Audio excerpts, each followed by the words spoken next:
Welcome back to State of the Frogs with your head coach, Sonny Dykes, brought to you by our friends at Texit. Coach, fantastic Saturday, a long Saturday, but congrats on the win over Baylor. Yeah, good to get a win. Crazy game, crazy day, crazy weather, crazy ending. But between the weather and the ending, there was 57 minutes of good football.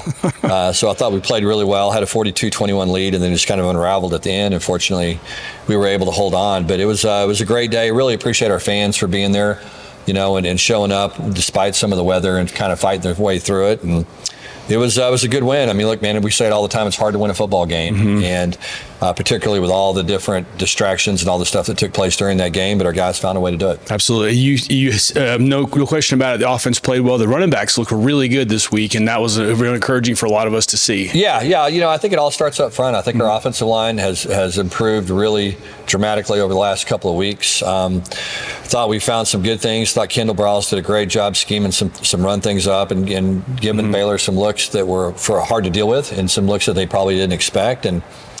And credit to him for sticking with it. Sometimes it's hard to do that, and we just stuck with it. And Kavorian ran hard. All our backs, I thought, did a good job. Obviously, Trent continues to be really productive when he gets his hands on the ball. And we were able to run the football, and we thought going into that game, I really believed whichever team ran it the best was going to win the game. And if you go back and you look at our game against them last year, that's really what it came down to, their ability to run the ball down the stretch and our inability. Right. And that was the thing that we talked about in the offseason, is we got to flip that narrative. And it flipped on Saturday, so kudos to our players and for getting it done. And it was a good, hard-fought win. I believe this answer is true, but I think this was the longest total time game in TCU history, 6 hours by my simple math. Yeah, I think they said 5:50. 5:50 exactly on the clock. Yeah. Me too. I mean, I've played in a bunch of rain delays, but never did I ever warm a team up, walk out, stand on the ball, and then have another delay that we had to deal with. And so that was, again, man, we talked to our players during the week. We knew there was a chance of some thunderstorms. We talked to them about being emotionally mature and flexible. And I thought our guys handled those delays incredibly well. They were dialed in the locker room. They concentrated, they rested when we asked them to rest, they were intense when we asked them to be intense, and it was really good. And I think in some ways we kind of ran out of steam at the end a little bit mentally, but again, kudos to our guys for figuring out a way to win. You kind of answered my next question, but what do you guys do back there being off the field for so long, knowing you're coming back? Yeah, we thought there was a chance again, so we ordered some food and had food here just in case we had a delay, and it turned out that we needed it, and so we. The first time guys got a little something to eat, because our pregame meal was at 6:30 in the morning because it was such an early kickoff. And so a lot of these guys hadn't eaten all day. It was interesting. I got home that night and realized that I hadn't eaten in over 24 hours. And so I hadn't even thought about it. So it was, just one of those things that was kind of interesting and fascinating. But yeah, the first delay, we knew it was going to be a 30-plus minute delay. So we asked the guys just relax. And they went in, they relaxed, and then the other ones, we wanted to keep them engaged a little bit more because they were going to be shorter delays. And so they did a good job of eating something, of hydrating and snacking. Obviously, we were meeting as an offense, defense, and special teams unit to try to make adjustments but not try to do too much. Sometimes you can talk yourself into too many things when you have too much time on your hands. And so I thought our coaches did a really good job of figuring out what needed to be done to an extent, but not trying to do too much. You're looking rather skinny, so congrats. Well, yeah, I don't know about any of that, but I know I went. It's been a while since I've gone 24 hours without eating. Absolutely. And like I said, it's funny. I went home that night, and I'm like, yeah, I don't think I've eaten since Friday night. What did you have the first thing you eat, if you mind me asking? I had whatever the post-game meal was. It was a burrito, a chicken burrito. Oh, nice. Okay. And it was about 7:30, and I think my dinner the night before was at 7:30. Very cool. That's incredible. By the way, it's not the longest game ever in the history of NCAA football. I'm sure you all figured that, but you know what the longest game in the history of modern football is? I have no idea, yeah. 2018, South Florida played UConn. They started at noon, and they had 4 weather delays and finished at 7:45 at night. So 7 hours, 45 minutes is the longest game time-wise in modern football. Okay. Kind of interesting. Yeah, I know some high school games have started one day and finished the next. Absolutely. So Fortunately for us, that wasn't the case. So you made a couple of really good points in the press conference, and I'm going to reiterate these because they're so good. But you said the last 3.5 years, TCU is the winningest team in the Big 12, which it just proves the point that people get up and down, but ultimately you're still winning games, and that is obvious by that stat. Yeah. Look, I mean, I think, sometimes when you lose a game like we did against Kansas State, we're kind of insulated as coaches. We come to work when it's dark. We go home when it's dark. We don't really talk to anybody during football season. We have no conversations with anybody. Well, our players are, around people. I mean, they're outside in the sun, and they have, lives, and none of us as coaches do, but they do. And they're on social media and they're paying attention to all that. And so it's interesting, some of the stuff I heard from some of the players just around some of the negativity and people reaching out to them and saying things. And so, my job is to defend our players and present the facts. And that's the fact. I mean, we've won more games than anybody else in the last 3.5 years in the Big 12. And so that's something our players should be proud of. Has nothing to do with this year, but I think it does reflect on them and their hard work and the success they've had in our program. And we've won a lot of games here recently. I think we're 11-3 our last 14. And so, those guys, our players know how to win. It's not always pretty. But they know how to get it done, and at the end of the day, that's what they're supposed to do. The trophy behind us, the Bluebonnet Battle trophy, has a date on it, 1899, which was when the first time these two teams played. Obviously, you weren't there. Obviously, your dad, Spike Dykes, wasn't even close. He was a 31 model, I believe. Yeah, I think that's right. Yep. But our crack research team went digging, and we found a guy by the name of Rex Dykes. Okay. Are you familiar with the name Rex Dykes? I'm not. But I think that's your dad's father, and he coached some level. I think it was high school-ish, but okay. I was just going to ask if you knew about your grandfather. Yeah, no. So my dad's name was Billy, and I think Billy was an only child. I think I should know more about that kind of stuff, but I don't. My dad was an only child, but yeah, I'm sure that they're related. There's just not that many Dykes people out there. Right. And I'm sure somehow that they're related to us. Very good. Well, thank you for the updates on Baylor. Congrats again. Yeah, thank you. We'll be right back to talk with TCU offensive coordinator Kendall Briles on State of the Frogs with your head coach, Sonny Dykes. Keeping score of your finances but missed the Bitcoin wagon? There's a second chance called Texit Coin. Score big at texitcoin.org. Welcome back to State of the Frogs. We are joined by the greatness of our offensive coordinator, Kendall Briles, Coach KB, as they lovingly refer to you. Coach, thanks for joining us here on State of the Frogs. I'm glad to be here. Appreciate you having me. I want to talk about you at TCU and a little bit of your history and some of the things you think about as far as offensive is concerned. But before we get there, this is your third season at TCU. Yes, sir. Things have gone well, offensively speaking, from the inception of you as a coach.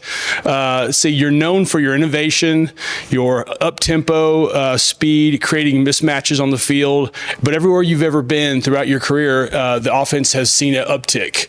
I know this is a big part of you as a coach. Could you explain in the simplest terms your offensive philosophy? Yeah, I think the easiest way to say it is productivity. We just want to be productive, and there's it kind of depends on the roster, especially nowadays with the guys that you have, the quarterback that you have, up front. The skill positions. And so our job really as coaches is to try to fit the scheme around our players and put these guys in position to be successful. And at other places we've been really heavy running the football, and that's really all that we did. And then we've got a quarterback here that obviously throws it as good as anybody, and so we're a little more pass heavy. So I think it's just our job as coaches to put these guys in good positions to be successful. So I've been really fortunate to be around good players. Very nice. The term that most football nerds know is called RPO. You guys call it mixed plays here, if I'm correct. Right. Can you explain that a little bit and how that affects you guys? Yeah, so when we were at the place that we just got through playing back in 2009 or so, we started reading safeties in the run game because these guys were fitting the run and making tackles, and there wasn't a term for it then, so we called them mixed plays. And so that's when we started tagging really third level reads with our quarterback and being able to run the ball and protect the edges and still throw it down the field and try not to get linemen downfield. So that's how we coined it. It was mixed plays, and then we ran those for a while until really it kind of caught up with everybody else, and then they started terming it as an RPO, and you'd hear NFL guys, Joe Buck on TV, and RPO here, RPO there, and a lot of times it's play action. But yeah, we still call them mixed plays here today.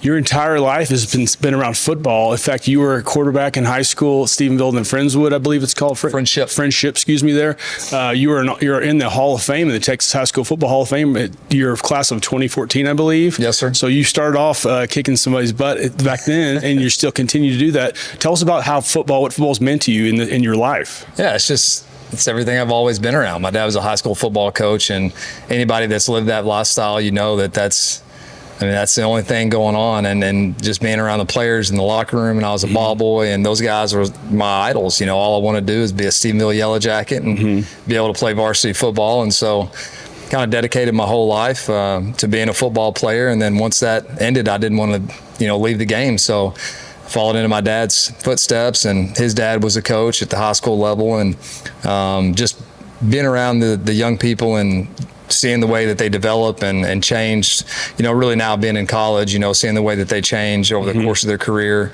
and be, men and better people. And so that part of it's incredibly fun. So you went to Texas out of high school, then you transferred to your alma mater, Houston, correct? So, where it became your alma mater, excuse me. There you played, I saw safety, then wide receiver, is that correct? I played receiver and quarterback. Okay. Safety at Texas. Okay. So, and you always knew going through the college collegiate atmosphere that coaching is what you wanted to do in your life, correct? Yeah, I wasn't completely sure. Not a lot of people know this, but I got out of school at the University of Houston and went and got a kinesiology degree, sports management, thought that I would go coach. And I had late Bob Perry, who owns Perry Homes. He asked me to go work for him, and I got into the construction world down there in Houston. Interesting. And I did that for about 18 months, and my dad ended up taking the job over at Baylor and said, this is kind of your last opportunity. If you want to come coach. And was doing really well, took a pay cut, and went on to do the coaching world. So I was very fortunate to be able to get in with it then at the collegiate level, with my dad being in the position he was in. And so, yeah, I never looked back. Very nice. So you've coached a number of quarterbacks throughout your career: Nick Florence, Bryce Petty, Jarrett Stidham, Derek King, Philippe Frank, KJ Jefferson, and now obviously Josh Hoover. Just name a few of those guys. Is there any way to compare our quarterback Josh Hoover to any of those guys? And you've seen a lot of good ones, Kendall. How does Josh compare in the grand scheme of all your quarterbacks? So I don't like to compare them, and I tell that to even recruits and to the players that we have. They're their own person. Guys are similar, but Josh is. He's got his strengths, got, a couple of weaknesses, not many. But I don't think I've had a guy that can get the ball out of his hand faster than Josh. Okay.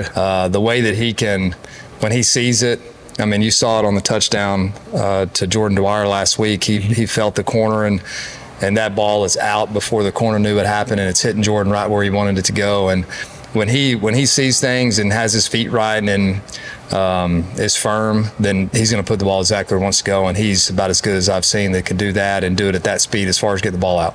You might have already said this, but the culture within the quarterback room or the offensive culture here at TCU, could you take us a little bit through that, what that feels like for those of us who don't understand the game as much as you guys? Yeah, it's great, and really that starts with Coach Dykes and our head football coach, our whole football team. Our culture, especially this day and age with the transfer portal and how fluid the roster can be.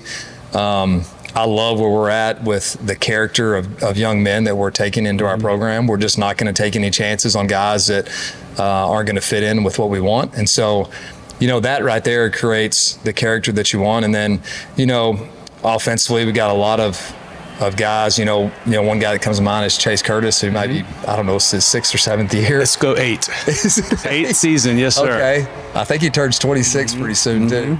But he's the heart and soul of our team. He's an older guy. His practice habits on the field, everything that he does, he leads by example. So we're fortunate to have him in the offensive side. And then, a guy like Josh and his character and just the young man that he is and the way that he leads by example on and off the field every single day, just it sets a tone. And those guys just don't miss. Every day they're going to come out and bust their butt and work hard and practice at a high level. You've seen college football, the college football landscape as it sits today versus where you've been. What do you think of all this stuff in college football these days with the NIL and all the money? Do you have any thoughts on that necessarily? Yeah, it's you got to adapt. That's the biggest thing. it's not exactly what we all signed up for. Didn't see that it was ever going to happen this way. When I started coaching in '08, it was a big deal when Facebook, we started talking about Facebook, and then, hey, we all got to get Twitter.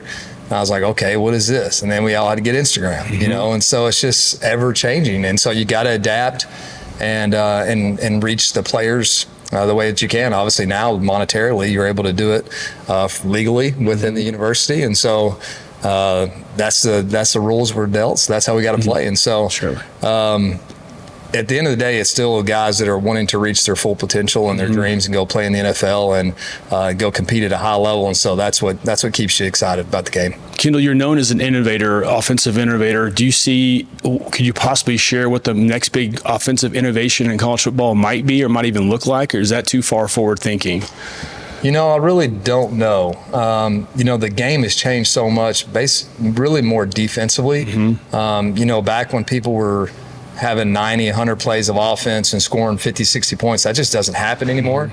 A lot of that was base defenses. They were playing 4 down and quarters and not doing much. Now it's all 3 down and 4 down fronts, bare fronts, simulated pressures. They're going to run 7 or 8 different coverages on the back end. They're just changing the looks. They're bringing guys here. They're dropping out guys there. That's just a lot different football. And now obviously you got a running clock and you're not getting near as many snaps as normal. So, I really don't know. Like last week, we played in a lot more 12 personnel, and so getting more guys in the box that can help with the run game and get you a little bit easier looks defensively could be the way to trend. I don't know. You have a brother-in-law by the name of Jeff Levy, who's head coach of Mississippi State. How close are you guys, if I can ask? And what does that feel like to have a brother-in-law in the same profession and doing similar things? Yeah, it's my best friend. We've literally known each other our entire lives. Our dads were coaching together in Sweetwater, Texas when we were both born. Oh, nice. We were both born in Abilene. He's a little bit younger than I am. There's a class behind me, but no, I've known him and been around him my entire life, and no, he's a brother to me. Very nice. Working with Coach Dykes. What's it like working with Sonny Dykes? He's awesome. Yeah, just a great man. He's got a great heart. He really does, and then obviously ultra competitive since he's in this profession and wants to win. But I work for a lot of people. He treats people the right way, and that's what you want, because we spend a lot of time around each other, and he treats people the right way. So I love working for him. Very nice. I know you well enough to know that you're a good husband, you're a good father, and you're obviously, we all think you're a great offensive coordinator. How do you balance all that stuff, Kendall? That's a lot in a man's plate. How do you balance being a family guy the way that we all believe you to be? Is that tough?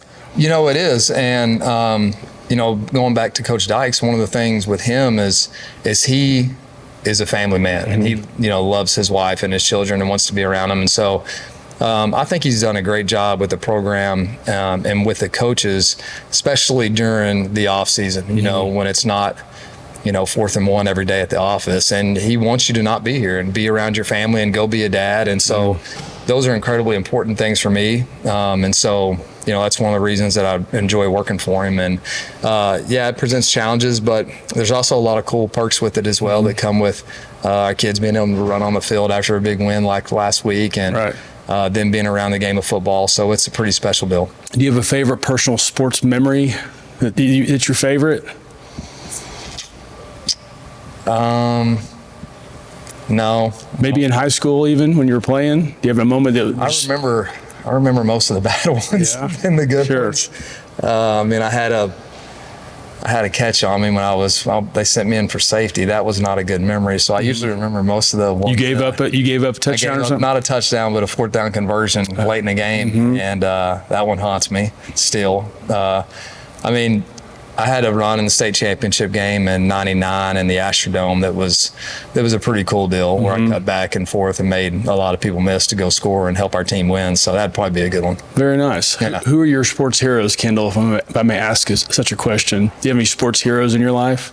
Yeah, I loved watching Joe Montana and Jerry Rice and those guys back in the day. And then, when I started feeling like I wanted to be a free safety, Steve Atwater and Ronnie Lott and those guys. So I like the old school football. I think, I'm not saying it's soft now, but the way things used to be played where guys would get teed off on across the middle. It was a tough physical game, and I really enjoyed watching that brand of football. And obviously we're protecting the players a lot more now, but those guys back in the day, they'd go cut you. Yes, sir. Yes, sir. Ronnie Lott had an expression that I love. It's exhaust the moment. And I always love that quote by Ronnie Lott. Exhaust the moment was pretty good one by that guy. Exactly. So, yeah. He's a heck of a player. Yes, sir. Well, you pointed to the shield behind us. What does it feel like to beat Baylor?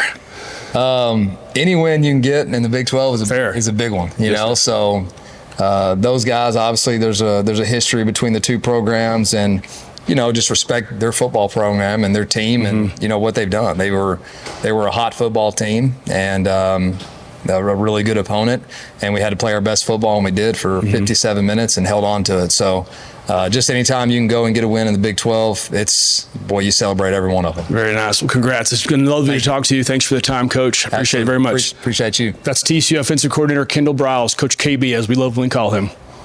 Go Frogs.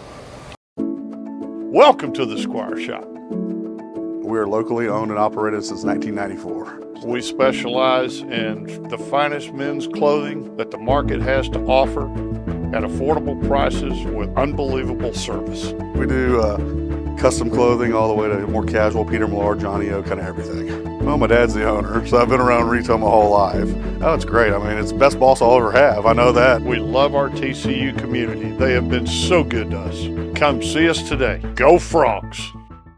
Welcome back to State of the Frogs with your head coach, Sonny Dykes. Coach, West Virginia, Morgantown. This team's not doing so well. All things considered, defense is giving up yards. There are lots of injuries on offense for them, these guys. What can you tell us about West Virginia? Yeah. Number one, I can tell you it's a hard place to play. Morgantown is traditionally very difficult for opponents to go there and win. It doesn't really matter what the circumstances are. People have a tough history of winning there. They have played well this year. I mean, you go back and you turn the Pittsburgh game on, and that's a really good football team that beat Pittsburgh in a big emotional home football game. They'll be the same. It'll be the same thing. I mean, this team will be ready for us. Season hadn't gone the way they wanted it to go. This is a great way to salvage the season. The team will be excited, fired up, ready to go. We're going to have to play winning football. We're going to have to be the most excited team to play. We're going to have to weather all the storms that happen when you go play on the road.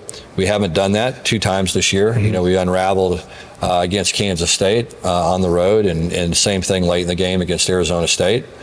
And so we're going to need to handle it better, and as an organization, and so that's going to be a big challenge for us. And we say it every week. It's really about us and not about them. And West Virginia is no different than if we played Michigan or Ohio State or whoever.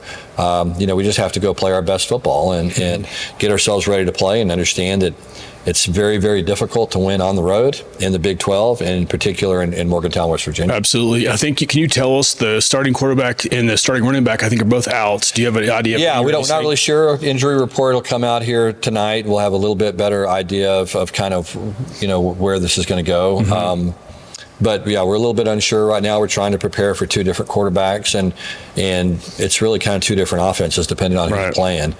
So it's a difficult prep and something that we're going to have to get ready for. Right. Rich Rodriguez, their head coach, is his second stint at West Virginia. It's also he's alumni from there, so it's kind of a neat story. But Rich, I know you know a little bit about him. I was going to ask you about him, but he's the pioneer of the no-huddle offense. At least that's what on paper it says, the shotgun offense, the no-huddle shotgun offense, and he popularized the zone read out of the shotgun. Yeah. So if you go and you look at Rich's history, he was the offensive coordinator at Clemson when a lot of the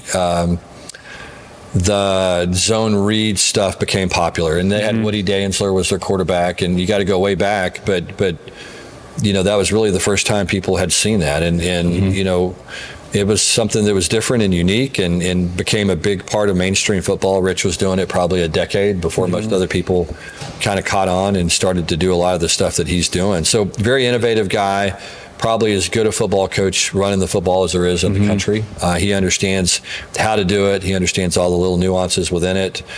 They do a great job making in-game adjustments. As you adjust, they adjust, and they try to stay one step ahead of you. And then they've got pass plays, play action stuff off all the runs, and then you kind of defend that, and then all of a sudden they're double moving you. And I mean, they just do a good job of creating big plays within the offense. And so, this football team will be hard to get ready for. And as I said, defensively, they play really hard. They're really physical. They're tough. They've done a good job of forcing turnovers this year. And so we're going to need to execute and take care of the football. Do you have a relationship with Coach Yeah, I Rodriguez know at Rich all? real well. Yeah, good guy. I got a lot of respect for him.